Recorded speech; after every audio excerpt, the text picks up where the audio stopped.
Viidiyoon kun ajandaa torban kanaa ta'eera. Akkuma beekamu Gammachiis Dabalaa jedhama. Obboleessa Dinqiisaa Dabalaati, artistii. Dhugee machaa'uun konkolaachisaa osoo jiru konkolaataa nama biratti buusuun miidhaa guddaa geesseeti jira. Kaleessa halkan atileet Fayyisaa Leellisaa dhugee machaa'e. Sakris baraasee birree mittaamu. Hin beekoni. Simiti kan mobaayilii qo'ate leenqad. What is your gender? Oride Asafa. Akkam jirtu kabajamtoota hordoftoota kiyyaa har'as viidiyoo biraatiin walitti deebinee jirra. Viidiyoo biraa qabadhee dhufee jira. Akkuma baratame viidiyoowwan nama bashannansiisan akkasumas barnoota irraa barannu qabadhee dhufee jira. Inni biraa immoo viidiyoon torbaan kana sooshaal miidiyaa hawaasaa kanarratti namoota hedduu haasofsiisaa jiru. Viidiyoon namoota hedduu rifachiises ni jira. Haga xumuraatitti na faana tura. Namoonni yeroo jalqabaaf gara chaanaalii kanaatitti dhuftan sabiskiraayib godhuudhaan maatii chaanaalii kanaa ta'a. Hundi keessanuu gara viidiyootitti darbuun dura like godhaa gara viidiyooti.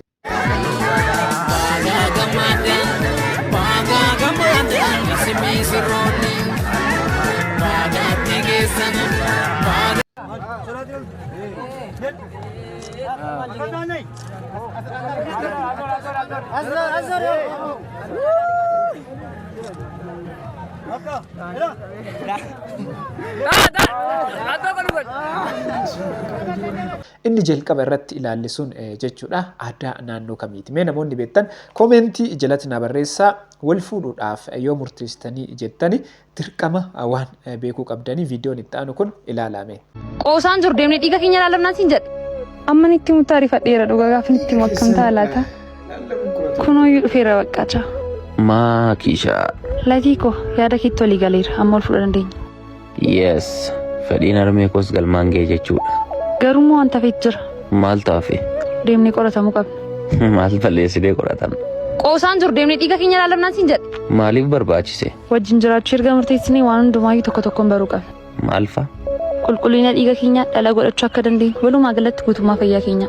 Ani fayyaa dhaga deemee qoratama ta'uu barbaadde. Gaafa wal fuudhuudhaaf murteessitanii jettani kanarraa yookiin dhibeewwan karaa wal qunnamtii saalaatiin daddarban irraa bilisa ta'uu keessan qorannoodhaan mirkaneessuu qabdu. Inni biraa ammoo dhala godhachuu fi godhachuu dhabuu keessan adda baaftanii beektanii wal fuudhuu qabdan. Lakkoofsaan siin jedhu Ingiliffaan irra deebitee naaf jettaan. Ingiliffaan irra deebitee. 1,111.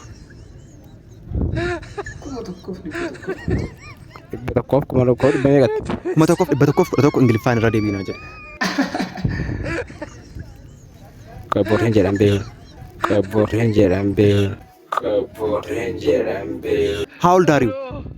How old are you?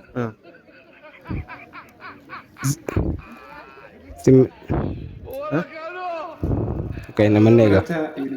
Warafisin baka. Warafisin. Okay, naman nega. What is your gender? Oride Asafa. What is your gender? What is? Oromo. What is your gender? Oromo. Viidiyoon kun namoota hedduu ajaa'ibsiisee jira, namoota hedduu rifachiisee jira, namoonni hedduu torbaan kana sooshaal miidiyaa hawaasaa garaagaraa irratti waa'ee viidiyoo kana waan hedduu dubbataa jiru. Gaaffiin inni gaafatame kun gaaffii salphaadha. Gaaffii barattoonni ammareef barnoota jalqaban deebisuu danda'anii namni yuunivarsiitii yookiin kolleejjii irraa eebbifamu tokko gaaffii kana deebisuu dadhabuun salphina guddaadha. Kanaafuu namoota hedduu ajaa'ibsiisee jira, namoota hedduu rifachiisee jira, namoonni hedduus waa'ee kana irratti waan hedduu dubbataa jiru. Inni biraa ammoo manni barnootaa yookiin yuunivarsiitiin inni irraa eebbifamaa jiru ni mul'ata. Uffata inni uffate irratti ni mul'ata waan ta'eef wanti kun diraamaadha jechuufis maqaa mana barnootaa yookiin yuunivarsiitii kana balleessaara waan ta'eef baay'ee nama ajaa'ibsiisaa, namoota hedduutti gaafii ta'ee jira wanti kun. Kanaafuu namoonni viidiyoo kana hojjetan waa'ee kana irratti deebii gahaa osoo kennitanii baay'ee bareedaadha. Isinis sheer godhaati viidiyoon kun akka namoota viidiyoo kana hojjetan bira gahu taasisa. Hin beekoni. Simiti kan mobaayilii qo'ate leenqad.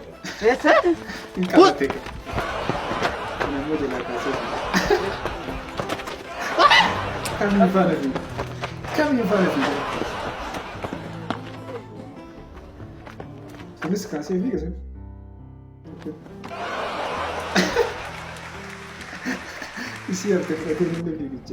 Baay'ee rakkisaadha. Inni kun fudhatee gara na fiigaa jira. Sunis fudhatee garas fiigaa jira. Kamiin faana fiigee qabuu danda'a.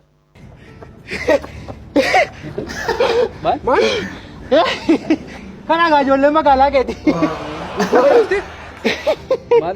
Itti taphadhe. Magaalaa keeti itti taphadhe gaa. Kanuma ijoollee magaalaa. Maal taate? Gurgurtee tura? Maali gurguraa kana fidee dhufuun koo waa tokko. Maal taate ture? Yeroo darbe gaafa dhufe gurbaa ishee mobaayilii qo'atte. Nan arge. Ishee agarte? Natti nuti turteeree waan godhu beekamni. Eessatti si argaa tubbo? Nan arge. Nan qabe muuzii lafa kaa'ee kap godhee morma ishee qabe. Ennaani riyaan isheen tokko muuzii kan fudhattee achi ol fiite. Isa dhiiseen duukaa gaafa fiigu isheen tokko fudhattee gadi fiite. Ishee duukaa gaafa gadi fiigu. Ishee tokko moo fudhattee achi ol fiite. Ennaani duukaa gaafa fiigee adeemiu. Hunda isaa fudhattee deemaa jirtu hundi ishee fudhattee naan kun nafe. As ilaalladhee ilaalladhee nani immoo fudhattee fiigaa dhufu jala.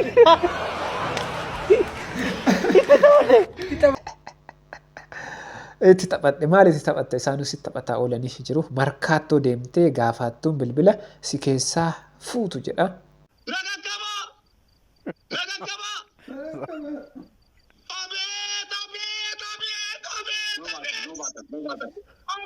Ammoo achittiin baduu barbaadee ture.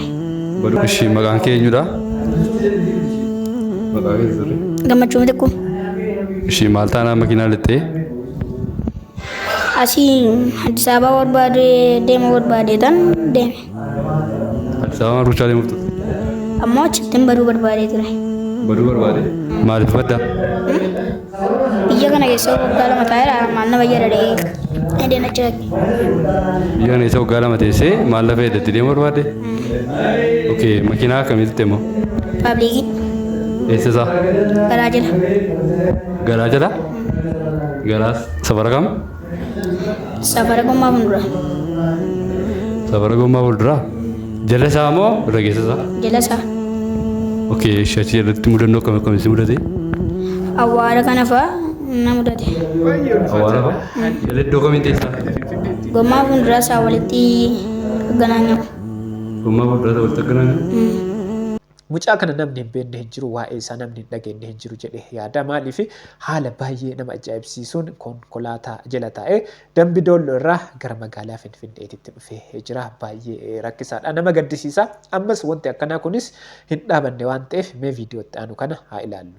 Oduu amma nu qaqqabeen ammoo ijoollee isin suuraa isaanii argaa jirtan kun hiriyoota gammee yookaan mucaa konkolaataa jalatti rarra'uun gara Finfinneetti imale yoo ta'u isaan kunis konkolaataa paabliikii jala seenuun halkan sa'aatii 11 akka gammeetti imaluuf osoo yaalanii poolisiin to'achuu dubbatamee jira. Egaa amma wanti kun dagatamutti konkolaachistoonni imala osoo hin jalqabin garaa konkolaataa keessanii jala sirriitti sakatta'uudhaan akka imala keessan jalqabdan isiniin jenna. Odeeffannoo saffisaa argachuuf ammoo akkaawuntii kana fooloo laayik gochuudhaan nu jajjabeessaa isiniin jenna. Galatooma. Yeroo ammaa kana ijoolleen hedduu haala kanaan gara magaalaa Finfinneetti deemuu fi konkolaataa jala seenanii akkanatti qabamaa jiru deemaas jiru waan ta'eef of eeggannoo guddaa godhuu qabdu. Keessattuu konkolaachistoonni yeroo feetanii nama feetanii deemuudhaaf jettan konkolaataa jala seentanii iddoo ijoolleen itti dhokachuu danda'u sirriitti cheekii gootanii sirriitti ilaaltanii deemuu qabdu. Maaliif ijoolleen hedduu karaa akkanaa kanaan miidhamaa jiru rakkoo garaagaraatiif saaxilamaa jiru lubbuun isaanis darbuu danda'a waan ta'eef sirriitti ilaaluu qabdu. ፈይሳል ሰክሮ ሰፈር እየበጠበጠ ነው። ጎረቤቶቹን ደብድበዋል። መከላከያ ታርጋ ይሄዳል። ይቁኝስ ብሰክርስ በራሴ ብር ነው የምታመመው እኔ ነኝ። ጠጥተህ ነበር? ቢጠጣስ ምን በራሴ ያውን ጨጓራ የራስ ነው። ብሰክር እንኳን የኢትዮጵያ ውስጥ ነው። በኢትዮጵያ ሕግ ጥፋት ካለኝ በዚህ ይቀጣለሁ። qarshii kootiin dhuge jedhee deebisaa jira. Asirratti wanti beekuu qabdu sirriidha. Qarshii keetiin dhuddee machaa'uu dandeetta. Garuu mirga namaa tuquu hin qabdu. Ollaa kan kee jeequu hin qabdu. Akkasumas mirga namaa tuquus hin qabdu. Nama rukutus hin dandeettu jechuudha.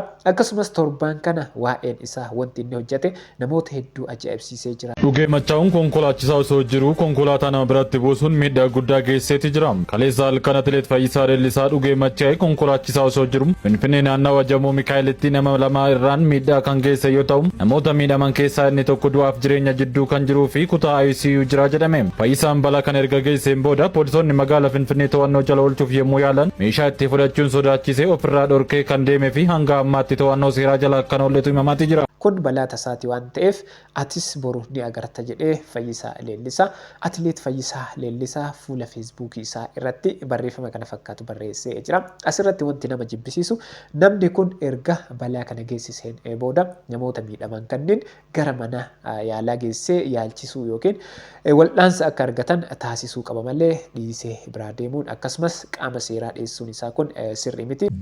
Mirgi himatamuu dhabuu kun akka irraa ka'u gaafannu kabajamoo obbo Gammachuu Dabalaa Gannatii irraa kan filataman godina Wallaggaa Lixaa naannoo filannoo Innaangoo Biilaa irraa. Mirgi himatamuu dhabuu irraa ka'ee jira. Maaliif irraa ka'e kan jedhu namoota hedduutti gaafii guddaa ta'ee jira. Maaliif mirgi kun irraa ka'a? Maal hojjete kan jedhus namoota hedduutu gaafataa jira. Wanti inni hojjete viidiyoo dhoksaadhaan waraabame kunooti.